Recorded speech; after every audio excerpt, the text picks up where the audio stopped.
പ്രിയമുള്ളവരെ, നിങ്ങൾ എല്ലാവരും ശ്രദ്ധിച്ചിട്ടുണ്ടായിരിക്കും. സംവിധായകൻ ഒമർലുവിനെതിരെ ഒരു പീഡന പരാതി. ഒരു യുവനടിയെ അദ്ദേഹം അവസരം കൊടുത്ത് സിനിമയിൽ അവസരം കൊടുക്കാമെന്ന് കരുതി ഒരു യുവനടിയെ പീഡിപ്പിക്കാൻ ശ്രമിച്ചു എന്നൊരു വാർത്ത, ആ കേസെടുത്തു എന്നൊരു വാർത്ത നിങ്ങളുടെ ശ്രദ്ധയിലേക്ക് എത്തിക്കാണും. പക്ഷെ എന്റെ ഒരു വലിയ വിഷമം എന്താണെന്ന് വെച്ചാൽ, ഈ യുവനടി ആരാണെന്ന് ഒരു മാധ്യമങ്ങളും പറഞ്ഞിട്ടില്ല.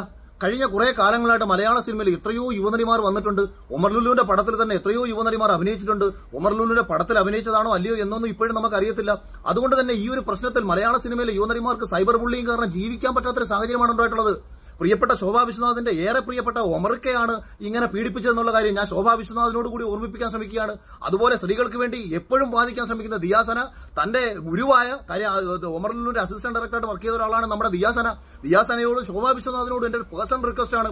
കേരളത്തിൽ കിടക്കുന്ന എല്ലാ പെൺകുട്ടികളെയും നിങ്ങൾ രക്ഷിക്കാൻ ശ്രമിച്ച സ്ഥിതിക്ക് മലയാള സിനിമയിലെ ഏത് യുവനടിയെയാണ് ഒമർലുലു പീഡിപ്പിച്ചതെന്ന് പറയാൻ ഈ വാർത്താ മാധ്യമങ്ങളോട് പറയണം. അല്ലെങ്കിൽ വാർത്താ മാധ്യമങ്ങൾ കാണിച്ചേക്കുന്ന ഏറ്റവും വലിയ തെമ്മാടിത്തരം കാരണം ഒരു യുവനടിമാർക്കും ജീവിക്കാൻ വയ്യുന്നേ.